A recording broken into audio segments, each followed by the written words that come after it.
नमस्कार।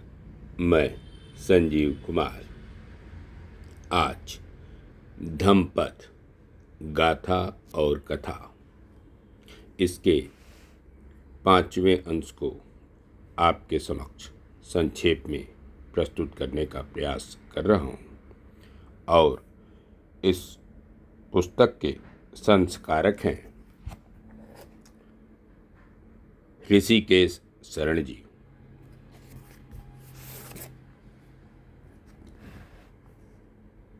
समुद्र, आकाश, पर्वत, गुफा, इस लोक में कोई ऐसा स्थल नहीं है जहाँ छिपकर बैठने से अपने कर्म फल से बचा जा सके। एक प्रसिद्ध कथा है सुप्रबुद्ध की कथा। सुप्रबुद्ध शास्ता की पत्नी यशोधरा के पिता थे। वे मुख्यतः 2 कारणों से तथागत से घृणा करते थे। एक कि उनकी बेटी यशोधरा को छोड़कर उन्होंने संन्यास ले लिया था और दूसरे उनका पुत्र देवदत्त जो सन्यासी बन गया था उसकी बुद्ध से नहीं बनती थी। एक दिन बुद्ध भिक्षाटन पर जाने वाले थे। सुप्रबुद्ध को पता चल गया, अतः उसने उनका रास्ता रोकने की ठानी। उसने शराब पी ली और रास्ते को छेक कर खड़ा हो गया कि आज बुद्ध को नहीं जाने दूंगा।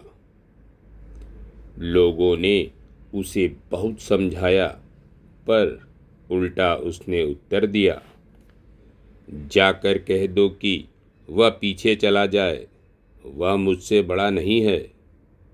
इस प्रकार बुद्ध भिक्षाटन के लिए नहीं जा सके।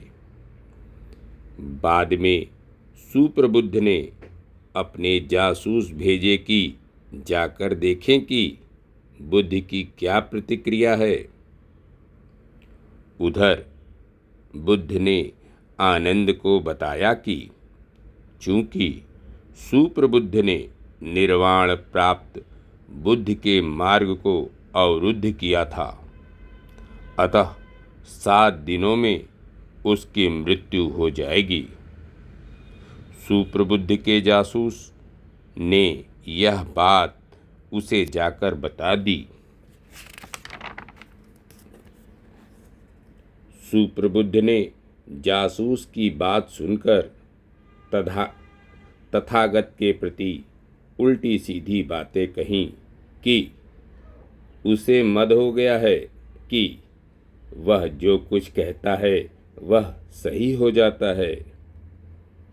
मैं ऐसा प्रबंध करूंगा कि उसकी बात असत्य साबित होकर रहेगी। सुप्रबुद्ध ने कहा। शास्ता को सुप्रबुद्ध के प्रबंध के विषय में बताया गया।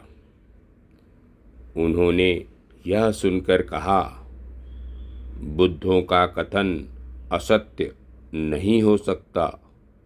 सुप्रबुद्ध कुछ भी करे, वह महल में कहीं भी छिप जाए, आकाश में उड़ जाए, पर्वत की गुफाओं में अपना निवास स्थान बना ले, उसे जो करना हो कर ले।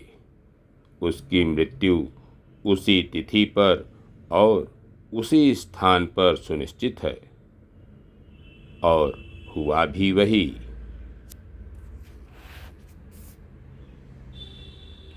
इस लोक में कोई ऐसा स्थान नहीं है जहाँ छिपने से मनुष्य मृत्यु से बच सके।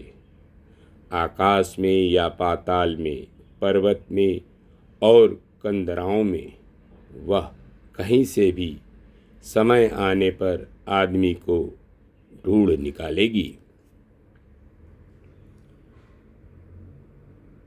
हर व्यक्ति दंड से डरता है, हर व्यक्ति मृत्यु से भयभीत होता है। अतः सबों को अपने समान मानकर न तो किसी को मारना पीटना चाहिए और न किसी की हत्या करनी चाहिए। धन्यवाद। नमस्कार। शेष अगले अंक में।